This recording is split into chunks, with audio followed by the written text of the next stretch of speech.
Hello and welcome to Matcha Mornings, part of the Wander Barn Podcast Network.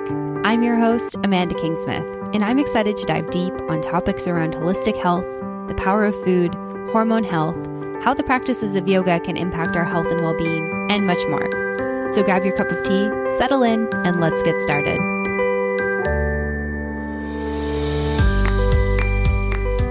Hello, everyone, and welcome back for another episode of Matcha Mornings. I am super excited that you're joining me for today's episode of the show. And today on the podcast, I am joined by Luce Brett. Luce is a mother and a writer, and she is the author of PMSL, or How I Literally Pissed Myself Laughing and Survived the Last Taboo to Tell the Tale. And today on the podcast, we are talking about that last taboo, which is incontinence, or the idea of leaking from your bladder or your bowels. And this is something we don't talk a lot about, but 1 in 3 women actually experience this, especially after having babies. And so part of Luce's journey has been going through incontinence, feeling a lot of shame, blame, embarrassment, and feeling like she was broken, and going through the healing process, both physically and mentally with this, and coming out of it with a book. And I had the opportunity to read part of her book. I'm currently partway through, loving it so far. And she talks so honestly and openly in this book about how incontinence has impacted her life and her identity as a woman and a mother. And I'm so grateful for this conversation, because this is another conversation that we get to have where we're shedding light on something that so many people are experiencing and yet not very many people are talking about. So if you're a little bit squeamish with things like farting, pooping, peeing, which let's face it, most of us are, then this might feel a little bit uncomfortable. But this is a conversation that we do need to be having for the sake of women's health and all people's health. So I hope that you find this story inspiring, empowering, and educational. Without further ado, here's Luce. Welcome to the podcast today, Luce. I'm really excited to have you here with me today. It's fantastic to be here. Yeah, I'm really excited for this conversation. And I'm curious, where are you joining me from today? I'm in London at the moment, and it's in the nighttime, but I think it's morning for you. Amazing. I love it. London is actually like one of my favorite cities in the world. I haven't been for probably 7 years now. So I feel like I'm due back once the borders open again. Absolutely. It's very strange. We've just started lockdown again. So it's a very melancholy ghost town at the moment. This sort of it's usually such a sort of riot, London, isn't it? And so loud and busy. And I like the busy, and it's so quiet. It's strange. Yeah, absolutely. I read that in the news, and I'm feeling for you guys being back in lockdown again. So hopefully that ends soon and London can get back to normal London life, because I feel the same way. I feel like part of what makes London such an amazing city is that it's just got this like beating pulse all the time. Right, totally. Amazing. Well, I'm thrilled to have this conversation with you. And I wanted to start by just talking a little bit about your story. Can you tell me a little bit about how you got into, talking about incontinence and women's health and on all of that type of stuff? Yeah, of course. So, I had my first baby about 13 and a bit years ago, and I had some complications after the birth, and then I had a second child and I had some more complications, and sort of suddenly realized that I'd sort of started on a journey without ever buying a ticket or looking at a map. And I sort of hit my mid-30s and I was in the middle of this, I don't know, like a health odyssey or a health journey. And it was all tied up with these things that are quite embarrassing and tricky to talk about, like incontinence and birth injuries and postnatal depression and these sort of things, which you can talk about a bit, but are hard to really get into. And I kind of started dipping my toe in doing a little bit of blogging and a little bit of writing about it. And I noticed this astonishing thing, that if I really mentioned these things that I found quite hard to talk about, even with close friends, say, like, I don't know, having an accident and wetting myself, or feeling very unattractive because I was scared of leaking or something like that, I found that lots of women started to open up back to me. And I sort of joke in the book, but it's kind of really true. I sort of became, like, in my local area, writing for like pregnancy and health newsletters and websites and things, a bit of a like poster girl for post-birth incontinence, which wasn't the role I was anticipating in my late 30s, but life offers us these strange opportunities. But it was that I was fascinated about, that there are all these conversations hidden in the silence, and or disguised in joke and or half talked about. We sort of say, oh, she had a nasty time. And there's all these stories that don't really get honoured or heard. Like, I felt like if I told my birth story at the beginning, I did. And then, people were aghast. So I had to stop telling it because I was scared of scaring people. And it just means that women who have a difficult time don't have a story to tell. And when you don't have a story to tell, you bottle it up and you don't know what to do. So with all those sort of thoughts in my mind, I started to think, well, I want the conversation to change. And what the book tracks is sort of from that point where I started to think, well, I want to find out more then. What are the stats like? Are there lots of other women like me? And I found the statistics, and I was kind of horrified that it's, some stats are as high as like 1 in 3 women wet themselves, but we don't talk about it. So I just felt, well, if I can write about it, then I should, because I kept speaking to doctors and researchers by that point, and they were all saying, no one talks about it. No one writes about it. We don't have patients talking about this. And I thought, well, for some reason, I have this superpower where I can write about these things that some other people can't articulate, and not just the physical things, because in some ways, I think the hardest stuff to talk about is how it changes our idea of our femininity, say, or our sex life or whatever. And as I thought I could, and I wanted to, that's where it began. And then I was just delighted to find a company who were forward thinking enough to agree to let me write this book about what is a globally stigmatized and taboo subject, and see what I could do about starting a bigger conversation. I love that. There's so much, inspiring stuff in there. And I'm so grateful that you are opening the door for this conversation. And it's kind of interesting. I had maybe like same, but different type of experience just with my own journey with hormones, in that, even with like my best girlfriends and my mom, I wasn't talking openly about going off birth control and losing my period completely, and the struggles that I was having with that, and all the symptoms and side effects that came from that. And I got to a point where like I just couldn't not talk about it with people that were in my life anymore, because it was becoming such a big thing for me. And as I started opening up about the struggles I was having with my period and my hormones, people started reciprocating that conversation and saying like, oh, well, I've actually had this too. And it was like I was able to have these conversations with people I'd known for years and years. And, we'd gone deep on other conversations, but just not that. And all of a sudden feel this connection of like, oh, I'm not alone.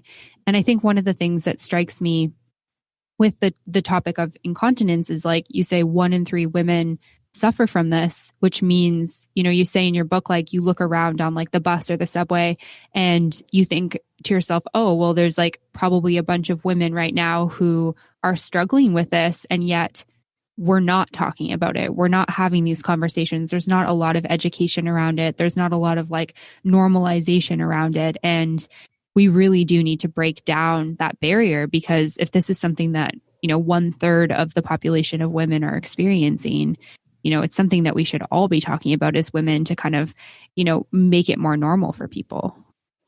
I think also, and this is what I think really fired me on as I moved on with it. I started out in the beginning of my life as a journalist, but always in film and entertainment and those sorts of areas. So not at all in science. And I did an English literature degree, and I had all these like highfalutin ideas about writing. And I never realized this would be my first book would be about this. But what I found as I looked at it was like, not just that they're not spoken about. So you're absolutely right, to normalize conversations, or otherwise we walk around either thinking we're abnormal or normal. And neither of those are right. Everybody's on a spectrum. So you have loads of women walking around with quite serious leaking who imagine just because they've seen a commercial on TV for an incontinence product that they must be normal, when actually they need surgery. And then there's other women walking around wondering like if anybody else has ever leaked like that, or if they're uniquely damaged or rubbish. And actually they could find out that that happens quite a bit, and there are ways to help it. So that's a problem. But the other problem is, and this is, I found this genuinely quite upsetting the more I looked at it. It made me feel like a real fanny warrior. Sort of, I found out that there's research that shows that because we don't talk about it, that has a trickle down effect. So charities that work with women with birth injuries in parts of the world where there isn't decent obstetric care don't get very much money or airtime. And research into continence has at various points been really hindered by not getting people going into that area, and not getting enough money, and not getting enough help. And there was there's quite a lot of compelling stuff around this. So you've got all these like patients incontinence places all over the world, like really wanting to try and get more money, more discussion, because if people don't talk about it, then, you know, when there are innovations, nobody knows about it. And there's quite a lot of stuff that can be done these days. It's not something, I think I say in the book, you know, it's not like something women just have to put up with, like mansplaining and Donald Trump. And, you know, we don't just have to like take a deep breath and just think, oh, it's the woman's lot. Actually, it isn't.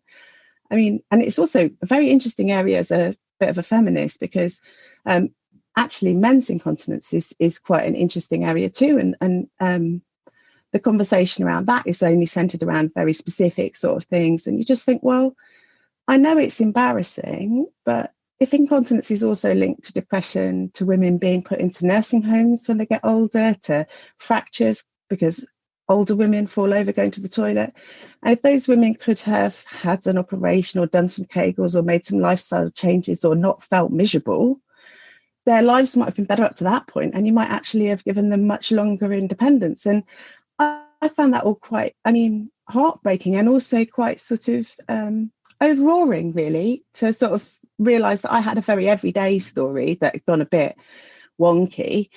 And then to find out there were all these hidden stories, and there's all these effects of that stuff being hidden in plain sight. And I just felt like, couldn't we all just be a bit kinder and talk about it a little bit more, and maybe we could make things nicer? And it just, you know, I don't know. That really honestly was the compelling reason for writing it, because I just thought, well, I have to now, because now I've read all this, I think, wow.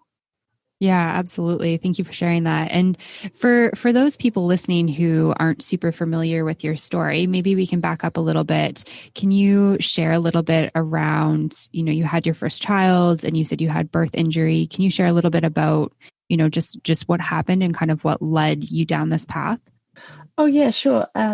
So I am talking in the book about how I kind of rocked up for childbirth, like exactly the wrong kind of over-informed. So I had like read lots of books and thought about it, but I guess there was something about the animal and intense nature of childbirth that I had kind of not really picked up on. So I found it quite shocking. And I tore, not really, really badly, what we in the UK would call a second-degree tear, and I had a prolapse, but only a mild one. All I knew is that I sort of left that labour room feeling very bruised and both physically and metaphorically, and with lots of stitches. And I kept saying, I think I'm weeing a lot, and people kept saying, oh, it's normal after you've given birth. And there's an element of truth in the immediate aftermath of a vaginal delivery. There's lots of gloop, but over the sort of weeks that followed, I kept saying, but I can't control when I'm doing a wee, like I don't even know I'm doing it. And eventually I sort of finally got in front of somebody. I also had sort of various complications after childbirth with hemorrhages. So I didn't have a very nice time, truth be told. By the time I was about 6 weeks old, I'd been in and out of hospital. I sort of didn't know, I think I say in the book, you know, and I don't mean it as a sort of crude joke, I literally didn't know what I looked like down there anymore, what was scar tissue, what was broken. And I finally met someone who did an assessment, and this doctor's like, oh, you really can't control when you're weeing. And they sent me to physio, and I had a year of physio, and helped a bit, got me back to the stage where I could go to work without being really desperately worried I was going to wet myself in front of my boss or all that sort of stuff. And I had another child, which I was really pleased to do. But after that delivery, which was also vaginal, it was staggering, the difference. So the first midwife who looked was just like, okay, you're leaking really badly. And that sort of kick-started much more intervention. So I had more physio, and then I had 2 surgeries.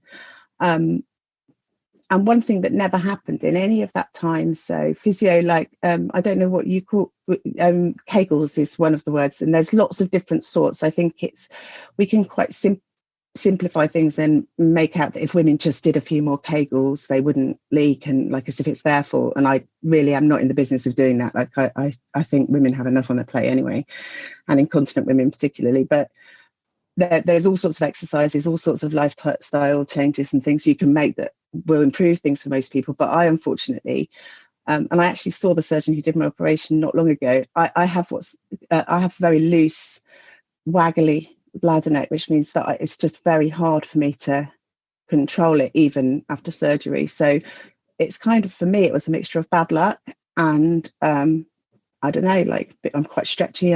Even when I was much larger, I could still do the splits and things. And I think my pelvic floor was just not really able to cope at all with 2 pregnancies and 2 births. Yeah. Thank you for sharing that. And it's kind of interesting because I like we've talked about, there's many people who are going through this, and it seems like it's like a very common thing that women, and you even said men, are experiencing. And I feel like it's just something that I had never even like heard of until a couple of years ago. I was actually interviewing somebody for my other podcast who specializes in pelvic health.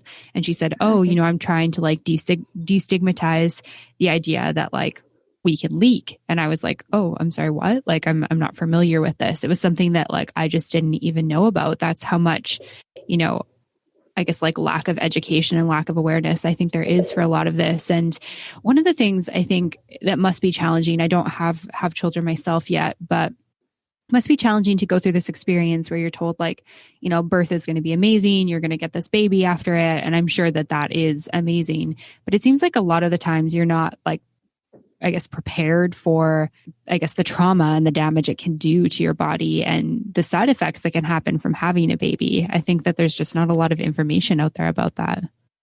I think that's really true. And I think that that's to do with the bigger issue around stigmatizing women's bodies. And we played around with lots of titles for the book. And at one point it was going to be called Shame, Broken Fannies and an Everyday Taboo, because, and I like the idea of an everyday taboo in it, but we sort of, because we didn't know about lockdown coming, we didn't really want to put the word incontinence necessarily on the title because it can be so aversive. And one thing is, we can't blame ourselves for people not knowing because nobody spoke about it. When I looked into the history of continence products, you know, when they first marketed them in the UK, the people who used to go door to door knocking to like ask people about the products, like they used to do with washing powder or whatever, they had to work with local police because people used to ring the police if someone knocked on the door and even brought it up as an idea. And it's been so moving the last few months. Now this book is out in the world, and I got a contact from an elderly man the other day who was in his 80s, and his wife died, I think, in 2004. And he said, you know, that he didn't know whether his wife had ever suffered with anything like that, and he thinks maybe she did, but that nobody spoke about it, and he felt quite guilty. And I thought, wow, like this whole generations who had to just keep it quiet. And so we didn't know, you know, I didn't, when I was like 10, you know, I knew that a baby came out of like a hole, and I knew I could probably, when I got my GCSEs and I got an A in the UK, you know, I could have drawn you some ovaries and fallopian tubes and a little uterus, and it would look a bit like a ram. And I had no idea where that, when I finally saw an actual model of a pelvic floor, I was like, what? And I'd read all the pregnancy books. I mean, I was like amazing. I was like, you know, 36 weeks, small gala melon. I was all over like how big the baby was and stuff. And then when I found out afterwards how common tearing is, I thought, well, I mean, I would definitely have still had a baby, even if you had told me every single thing that happened to me over the last 13 years. I would definitely have still done it, but it wouldn't have been a shock. It was a shock to me what it was like. And I just don't think we talk about the reality of childbirth at all, because the likelihood of a vagina surviving pregnancy and childbirth completely exactly intact. This is a made up idea about, that's like celebrities pinging back to their pre-birth them. And I mean, I'm all for women taking control of their bodies and great stuff, but what I mean is it's not necessarily realistic that pregnancy isn't going to somehow change you. And I think I say that right at the beginning. The first thing that happens in the book is quite an immediate description of the first time someone examined me down there, as I put it, you know, and I hadn't even know what words to use. And this thought kept occurring, which was like, I just want to go back to being me again. Mm-hmm. And it honestly took me quite a long time and to realize that I might never be pre-birth me, that I had been changed, and in many ways that was really positive. But I think we hide women's stuff so much. The same with the menopause, the same with breast cancer, actually, with friends I've got with that, you know, we act like women shouldn't, like our bodies aren't something that are our bodies. Like it should be okay to talk about the fact that our bodies age, that our boobs sag, that we change, and we don't, do we? Not enough. And I think it's starting now. But I think childbirth and the injuries related to it have been so hidden that women don't necessarily even have the vocabulary yet to talk properly about it. I found women who've told me that one woman said she went to the doctors and she was really dismissed. He said to her that, everybody has that, just like sort of shut up. No, he didn't say shut up, but pretty much put up, shut up, come on, you've got your baby, what's your problem? Aren't you grateful, sort of thing. And she said, but I'm hearing you talk and reading a book, I said, I think I'm going to go back. And I said, oh, right, okay, great. And she said, yeah, because that was the 1970s. And this is on chat, so I hadn't realised how old she was. And she'd been incontinent for 40 years. 40 years, wow. And I just thought that's such a shame, because there really have been, you could at least be comfortable or to feel like you've explored it. The other thing I forgot to say in my story, I mentioned postnatal depression, but something I talk about a lot in the book was this thing where I found out how closely, it shouldn't be a surprise, right? Because it's rubbish, but how closely incontinence and leaking, especially if you leak from your bowels and bladder, or how closely that's linked with mental health. Mm-hmm. And no one ever told me that. So even when I was having like this really top quality care with physio and even like surgery, no one ever said, I was with my doctor and my GP, so I don't know if that's called your personal physician or your family doctor. And I burst into tears on her when I said to her, I just can't cope with leaking from my bowels and I'm terrified and I don't know what to do. And I said, and I just feel so awful. Doesn't everybody feel like this? Don't they all? Doesn't everybody feel like disgusting and upset? And she said, nobody talks about it. In 20 years, you're the first patient I've had who's talking about the emotional side of leaking. And I thought, wow, right? Because nobody told me, so I just thought I was broken and unable to cope with this thing that other women could cope with, and also, how can a doctor learn how to help a man or woman who is depressed about incontinence if nobody's like, it's like the silence is so dangerous. Mm-hmm. Yeah, 100%. I think that actually reading your story, that was something that I didn't know about. So I've learned a little bit about incontinence through learning about pelvic health and women's health and that type of thing. But that was something that I didn't know. I had no idea that could be a side effect of that. And I think it's really like scary to go through experiences with your body when you kind of feel like you don't know why it's happening, or you feel like, oh, this is like weird, or as you say, like I'm broken. And I think that one of the things, and you kind of mentioned this, is like, everything we see, or a lot of what we see in the media and in magazines and stuff, is like, oh, these celebrities have these like perfect bodies immediately after birth. They're photographed in, bikinis and stuff like that. And I just feel like you get this like little snippet of some people's lives, but it's not what, like the majority of people are going through.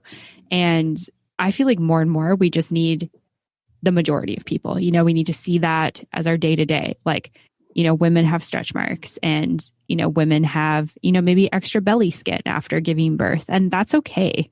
It's okay for your body to shift and to change. And the idea of like getting your body back to me is like so toxic. I don't know why we're putting that out to young people who are getting ready to have babies.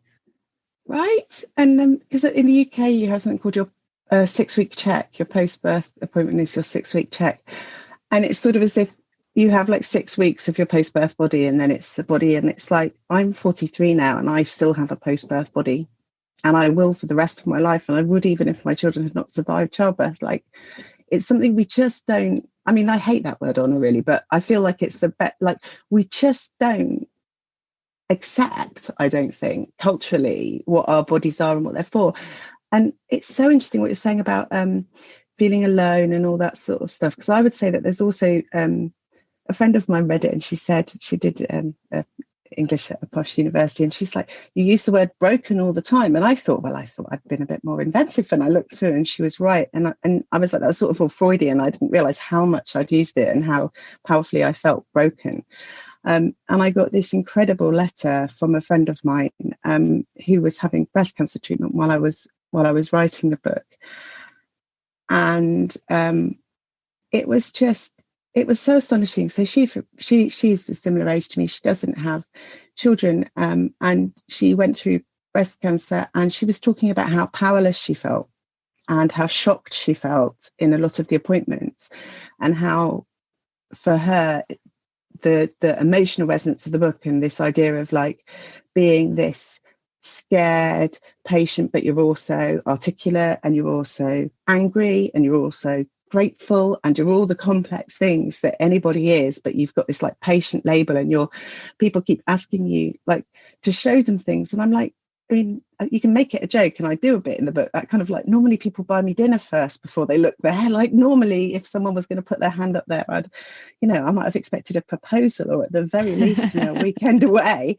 And she says the same with breast cancer. She said, so what I mean is I'm not saying what happened to me is as bad as breast cancer. I'm really not. But what I mean is I think that the PMSL is quite interesting, because obviously the title, and it's about incontinence, but actually really it's a book about resilience and hope and what that means, and about the fact that in all these stories that I keep hearing about women's health, like there's a woman there underneath, isn't there? And there's a UK actor who read the book, and he said like, this book is about like underneath this fragile, inconvenient body that's broken in a way we don't know how to talk about, there's a like clever, funny woman trying to say, I'm a person here, like what?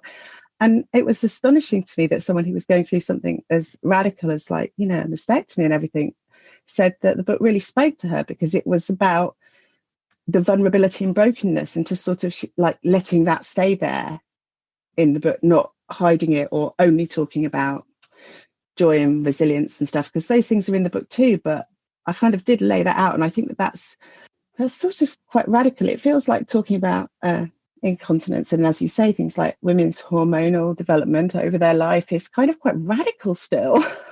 Yeah, for sure. For sure. I think that, slowly these things are becoming more and more talked about and destigmatized and stuff like that. But I think we do have a long way to go globally. I'm curious, Luce, if you can talk a little bit about, what your healing process from incontinence has looked like over the last, or I guess since you had your first child.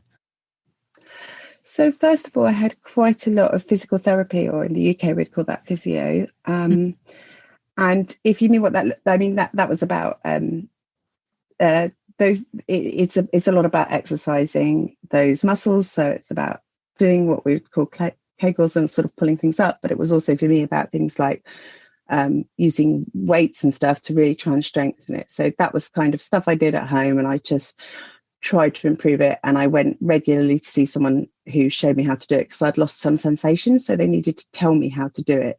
It's always really important, like totally people who are suffering, and you can have a go yourself, but also is really worth getting someone who knows about this to look and just check that you're not got an over tight pelvic floor, or there isn't a damage that was missed, or whatever. You need a professional help. But then so there was that. I had some therapy for the depression, which helped.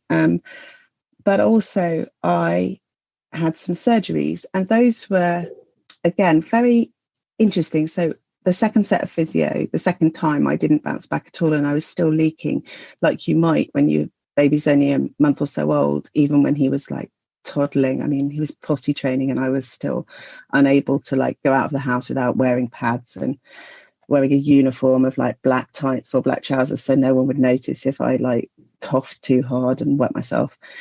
And in terms of a healing process, I went and had a surgery, and that I thought was also something that's quite a hidden thing. The shock of going into hospital completely well in one sense, and then leaving quite unwell, because it was a very major surgery. I had an old-fashioned surgery because I didn't have the mesh operation, which was quite big then, and in the UK has now been ceased because there are lots of complications and problems with some of the women who've had it.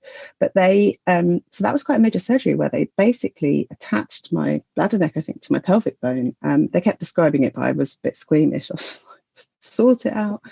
I had that major surgery. I've also had minor surgery where they sort of inject what's called, delightfully and sexily, a bulking agent into into you, to kind of which kind of sort of like bulks things up so you don't waggle as much, so you're better able to hold your urine in. So I had what's called it's called urge incontinence and there's stress incontinence. And I had both the first time and the second time I just had stress incontinence. The stress incontinence is where about physical stress. You cough, you sneeze, you jump, you wake yourself.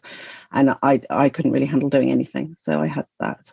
But in terms of, if you mean more like psychological healing, it has taken quite a lot of time to feel like I owned it and I can talk about it. Because if you'd met me 10 years ago, I was never a real mouse and I've always been a bit rude, but I can't even make jokes with my little boys about eating sweet corn and being able to see it when you do a poo. Like I can't, I'm really, really bad at what we would call like toilet humour in the UK. I don't like that sort of thing. And it has been, I've had to really force myself to talk about this and about periods and stuff. But yeah, I think it took me mostly, it was time and hearing stories from other women and realising that, you know, perhaps I had found a way through and perhaps I hadn't coped so badly. I mean, I think I still coped quite badly, but I think that it was that helped most of all, was realising that other women went through similar things. Yeah, being able to have those conversations, I'm sure, was helpful. And I just, you know, I'm really grateful that we're able to have this conversation and that you're open to talk about it, because I think that, like, it makes sense to me that, you know, you, when this was like all happening for you and when it was new for you, that this would be something that would feel embarrassing or shameful. I mean, really, we live in a society where it's like not okay to like fart in public, right? So, Yeah, right. Yeah, you know, if we're like not talking about farting in public, which is something every single human does, then the idea of like wetting yourself in public is going to be like extremely uncomfortable, right? And it's going to be something that people are going to, you know, look away from if they see it, and they're going to feel like uncomfortable for you and that type of thing. So yeah, it makes sense to me that those are the emotions that you'd experience, and it would take a lot of like conscious, you know, development and conscious healing to be able to be open about it in that way. I think also to kind of, I think for me also there was a point where I realised, I mean, you can use sort of metaphors, and I think in the final part of the book where I'm sort of in a way talking quite directly to me 13 years ago, but also to anyone who's going through it at whatever stage they are, whether it was 40 years ago or yesterday, and about how there is a thing where you can kick off the bottom, and when you get to rock bottom, you can kick off like you're in a diving pool and try to get back up to the top. And I think that realizing that I could sort of start to fight for myself was helpful. So, you know, I remember it was, you know, one thing that happened was when I first met a surgeon, and he did all these tests, and one of them involved weeing in a room in front of loads of people, sort of strapped to a bed. And it was like, they said, oh, could you lift the like hospital gown up so we could see? And I remember thinking, like, seriously? Like I'm like Marilyn Monroe on the grate, but like weeing all over my feet and wishing I'd shaved my legs. And, you know, that was quite rock bottom-ish. And when I'd cleaned myself up and seen him, and he was talking through, and he said, so what do you want me to do, Luce? And I was like, I want you to fix me. And I remember even at that moment thinking, oh, I do. Oh, God, right. Okay, there she is. There's the raw. That is it. I've had enough. Mm-hmm. And I think that was, I don't know, for me, it really was an important moment. And I think, and that agency might mean lots of different people. So lots of different things for lots of different people. That might mean saying, okay, I don't want surgery. I'm doing physio. And if I really need to, I'm going to use a pessary, or I'm going to use a pad when I go out dancing. Mm-hmm. And that's okay. You know, I'm not a medic anyway, but I'm not selling anything or peddling anything. I just think that it's important to start talking about it, or otherwise people won't get help. And that feels very silly, like not they're silly, but as a we're such a clever species. Like, what a ridiculous thing when, as you say, we all break wind in public. Like, and I'm so embarrassed about this stuff. If one of us broke wind now, I would blush, even if it wasn't me. I would be mortified. And you're right, because having wet myself in public, it is mortifying. And you know, I talk in the book about when I first leaked from my bowel, and how I cleaned it up, and all I sort of really remember, it was quite traumatic, really. And I remember then sort of one of the next things I remember is almost like washing my hands until I was bending the fingernails back almost. You know, when you get like soap under when you're a child, and you kind of, and I couldn't stop washing my hands like Lady Macbeth, because I was just so appalled by it. And then I bought some new IKEA kitchen chairs straight away so that I would never have to clean up a mess again. But I just thought, it's visceral, this reaction. You can't blame people for it. There's like whole bits of psychology about why we're embarrassed about it, because it's about disgust, you know. But as it is so common, perhaps we should find a way. Yeah. Yeah. I think it's interesting because like for most of us, we don't have like a lot of conscious memories of, I guess, like potty training when we're young, because we do that at such a young age. Right. And I don't remember like going through that process personally. And I don't remember if it was like hard or easy. I just, you know, my conscious memories start with like going to the toilet to go to the bathroom, and that not being like a thing that I ever thought twice about. And I think there's also, even when you're young, right? Like if you kind of get to school age and you're still having accidents, like that's something that is really embarrassing. Like other kids will make fun of you.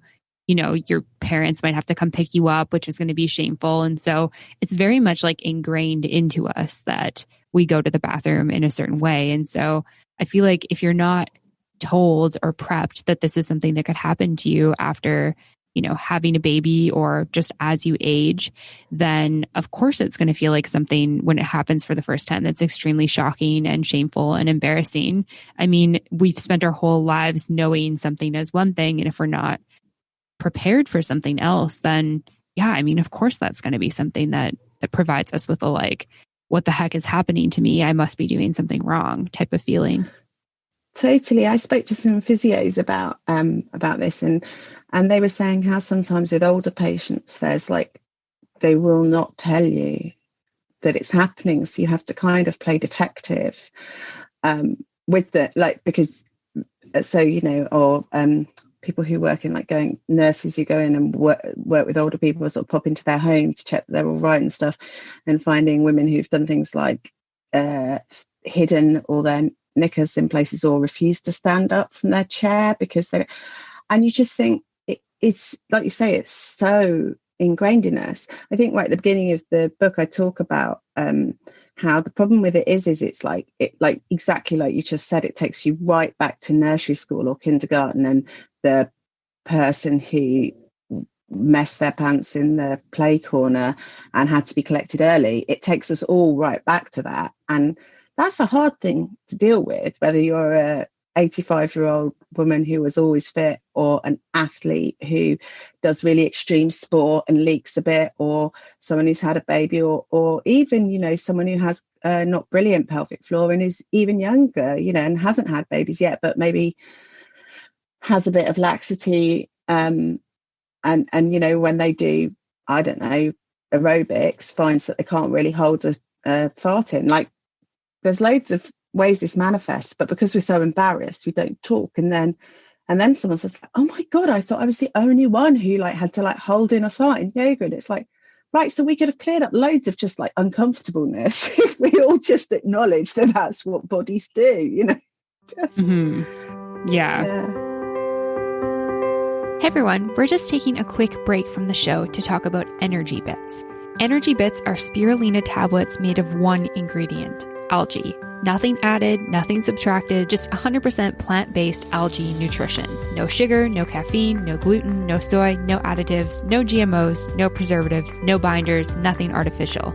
Just 100% algae, 100% green, 100% healthy, and 100% pure. Pure and simple, the way food should be.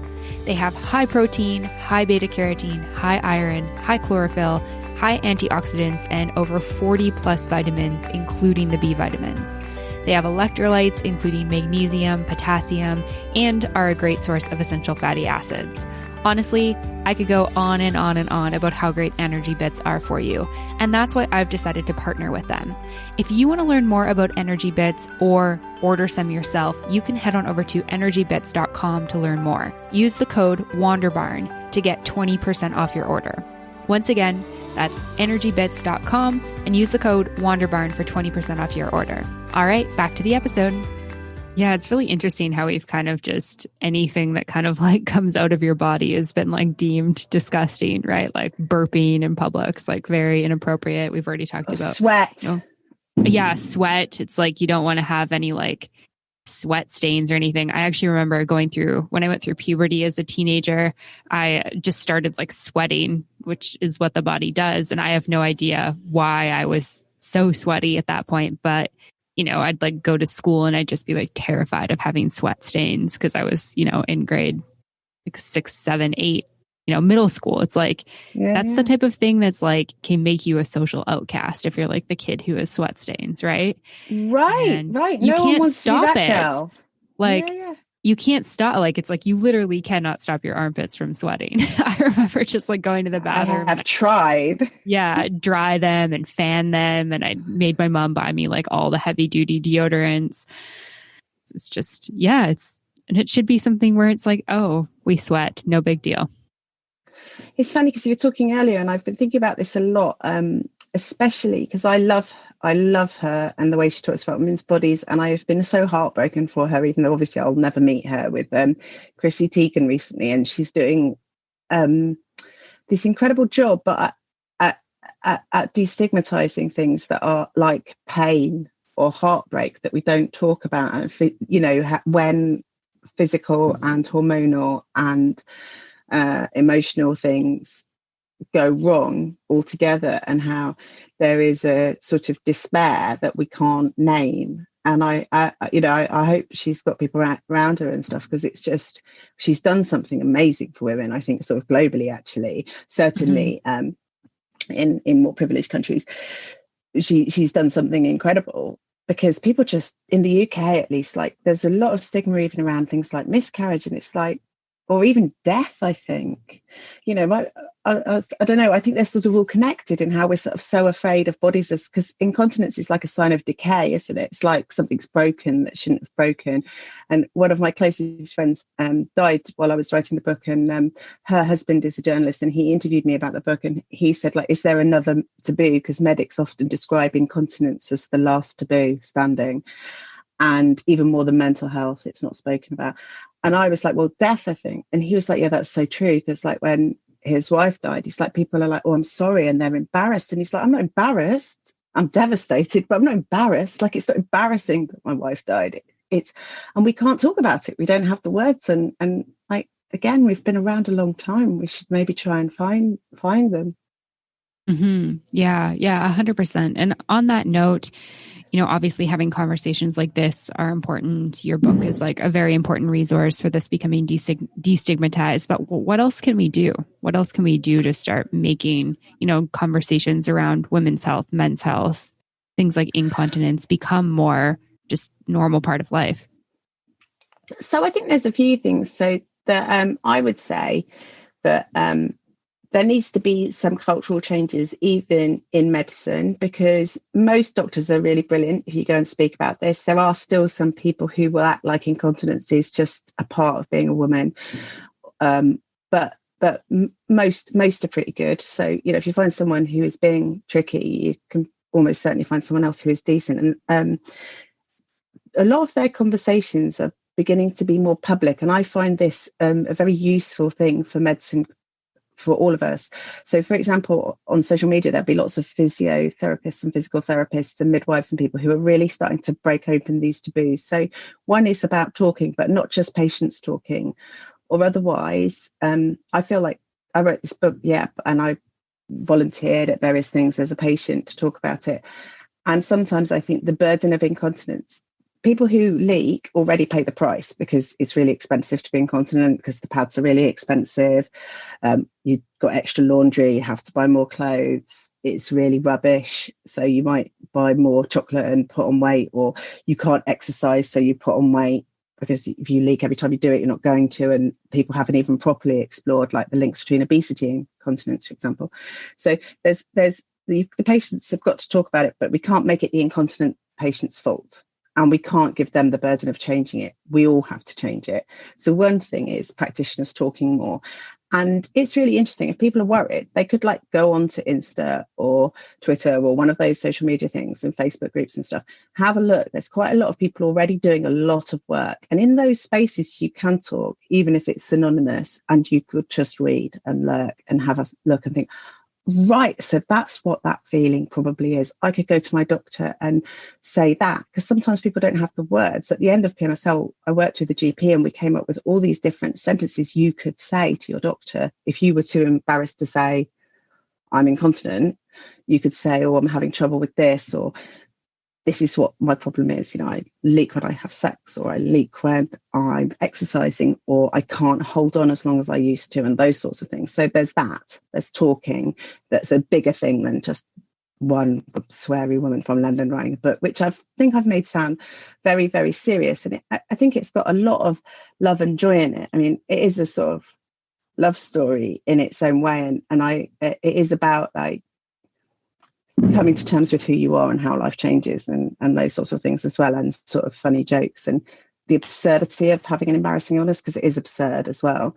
Other things we can do though is you could screen women better. So you could screen them after they've had a baby. I think you could try and think about what points in women's life do they come forward, and it's often years after the problem has started because they just make do. So perhaps we need to I don't know what you have. We in the UK, we have like, you know, a bowel cancer check at 65 or whatever. You know, you could do some continence checking with women. You could have a check-in at the turn 40, a medical, and start asking the questions, because people might not answer the first time, but when they've heard it 2 or 3 times, they might feel able to answer it. I think you could be very firm on the messaging. And a lot of the companies are quite good on this, but the messaging in continence products adverts, because sometimes they can get quite close to basically saying, this is normal, when actually for a lot of people there is possibility of improvement or cure. That's what like the World Incontinence Society type organizations all say. So there is lots of help out there. So there's that. I think you could also have a slightly franker way of educating people, because there must be a way of educating women about, and men, actually, kids, just all kids, about bodies and childbirth and aging, in a way that means that they're not spending their entire midlife like coming across these awful hurdles. I mean, so I say I'm 43. I've got quite a lot of women where I tell you what, when you look at menopause and perimenopause, blimey, there's a lot of fibs about that. And you're just like, hang on, what? That happens? But, you know, we could find a way of being a bit more honest, because, you know, we've only got one of these bodies, and, you know, they are quite often fight. And, you know, I felt like my body was a traitor for ages until I actually had understood what had happened and realized that there wasn't, you know, there was no mythical birth, even if my birth had been in every way like whatever your fantasy birth is, whether that's hooked up to loads of drugs or whether that's standing dreaming of dolphins in a natural spring, wherever you are, I could have had the most perfect birth. And I would almost certainly still have had the issues I had because of my elasticity, the way my bladder neck waggles. And I just think, well, we don't really come to terms with that, do we? You know, and you know, because we're too obsessed with changing our bodies and inventing ideals and changing our faces and stuff. And it's like, well, actually, they're the only one we've got. We can only really change it superficially. So we might as well learn that you have to keep rocking with the punches, and it will change. You know, there is no way of it not aging at all. You can take care of it, but, you know, I don't know. That sounds really hippie, doesn't it? This would make people laugh, you know me, because I'm quite cynical. I'm really not that hippie. No, I love it. I think it's great. And I love all of those tips that you brought up. And I think that, you know, it sounds like, you know, individuals and women who are currently working through this, you know, need to be kind of standing up for themselves and saying what they need from their doctors and their physios and that type of thing. And then also, it sounds like we need some shifts from the medical side of things in terms of making this, you know, less of a stigmatized thing. And then as society, I think just like working on understanding that like everyone's a human and everyone's going through something different. And I think that maybe we could walk around a little bit more comfortable with ourselves and our bodies if there wasn't this like, you know, kind of constant sort of ideal that we were seeking after. Absolutely right. And one thing this definitely taught me, I'll sound like I'm about to cry because I still, some of it is still a bit raw. And I remember having this sort of thing where I was talking and it's like, well, we all have bodies and we all know bodies break, right? And there's this thing in the UK that's quite common, but maybe it's common elsewhere, where people will say, well, about, say, mental health or about birth injuries, well, you know, if you had a broken leg, you'd be able to talk about it. We should be able to talk about it more. And I did break my leg during the course of my incontinence, obviously, and it was much easier to tell my boss about it than it was to tell him about my lax sphincter. You know, that it was indeed a much easier and socially acceptable conversation, and yet it's silly, isn't it? Because we all know they break. So there is that. But the other thing I just always want to make sure I say, because I think this is really true about healthcare professionals, and I think most really good ones do, there's also two areas where they really need to work. We all need to work, but the medical presence to allow women to talk about. So one is sexual function, because lots of women just think that they have to put up with it, and it's the cost of having a baby if there's any issue, or it's the cost of getting old, or it's the cost of menopause. And there's loads of things that can be done. And I speak to physios and nurses and surgeons who are like, it's heartbreaking how many women have issues that could be really quite easily solved, but they don't think they're important enough to go and say, oh, it hurts a bit when I do this, or sex is a bit uncomfortable, or I have to rearrange myself a bit if I need to go to the toilet because I've got a prolapse. And you think there's a lot of like upsetness that could be taken, that it doesn't have to be going on because women think they have to put up with it. So doctors need to screen about sex, and the more we make it a comfortable conversation for women to bring that up, however awkward and embarrassing it might be, the more women will feel like they can do that themselves. And also about the links with mental health. And I think when you get a 2-for-1 taboo like that, like incontinence and feeling depressed about it, that's like, wow, a double whammy of things you're not allowed to ever talk about, you know. And they need to bring that up, because it was only towards the end of my time that people really acknowledged that. And then they were all like, yeah, of course. Like, of course, when I sort of got really depressed at that point, I saw a different doctor, like a locum doctor, and I said something and he was like, of course, like, he was like, oh, they don't mention it because they just think it's a given. Like, of course you're really upset about it. And it was like, oh, I wish I hadn't gone around like creating a personal sort of space of like self-blame when it wasn't my fault. But I think a lot of us do that, and maybe we need to just work on how the conversations can be really clear and enabling, so people feel like they can say, actually, I would like some help with this. Yeah, absolutely. Thank you for sharing all of that. And this conversation in general has just been, very empowering and just really beautiful. So thank you for sharing everything that you shared, Luce. And your book is a beautiful resource for people who want to just start learning more about this, read about your story. Can you tell listeners about the book and where they can go to find it? Okay, yes, it's called PMSL. And then it has the undertitle, or How I Literally Pissed Myself Laughing and Survived the Last Taboo to Tell the Tale. It's out with Bloomsbury, so it's in all famous bookshops. I don't know if you're in the UK, we have to be really careful about naming brands, but you can get it in your Barnes and Noble and your Amazon places. It's also available on Audible. That's me reading it, so I had to really work on not laughing at my own jokes and not crying at my own sentiment, and I failed miserably. So there are a couple of points where my voice cracks, which I'm told are very moving, and I'm sorry about that, but people seem to quite like it on Audible. You can find me at Luce Brett on Instagram and on Twitter. And I do tweet a lot about this, both research and things going on, but especially on Instagram. There's loads of really interesting, empowering stuff coming out about women's health. So that's cool. The other thing to mention about the book is it is a memoir, and it's got stuff in, but there's a section at the end for if you're having any slight issues and you think that, sort of pointing you towards places where you might be able to find more or perhaps get help. And there's also some illustrations and things as well, which were, can you imagine, my inbox for about 2 months was all about like kind of how women are stitched up after childbirth and how you could draw that. So it would just be like these enormous pictures. If I opened it on my laptop, it's like, wow, okay, I wanted to destigmatize childbirth, but wow, all right then. But yeah, I only mentioned that because I have had readers say that actually it's really useful. I had one woman say she had a prolapse and she felt too embarrassed to ask what it was. And she didn't know until she looked at somebody, showed her. And the same with one of my operations. It wasn't really till I had to work out for this book how you would draw it with an illustrator that I really understood what had happened to me. And I think that can be quite helpful. There's also really embarrassingly a picture of me.